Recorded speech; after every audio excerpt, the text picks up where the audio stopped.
মা, একা একা জঙ্গলের পথ দিয়ে পাঠশালায় যেতে আমার খুব ভয় করে।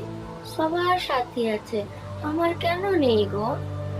কে বলেনি? আছে তো আছে। আছে? কে মা? মধুসূদন দাদা, তোমার বড় দাদা। আছে? কোথায় থাকে মা?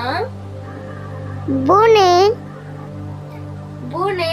বনে কেন থাকে? আমাদের সাথে থাকে না কেন মা? তাকে তো ঘরে বাঁধা যায় না বাবা। খুব দুষ্টু বুঝি? হ্যাঁ, খুব দুষ্টু, সারা দিন কেবল বাঁশি বাজায়। শুধু বাঁশি বাজায়, লেখাপড়া করে না?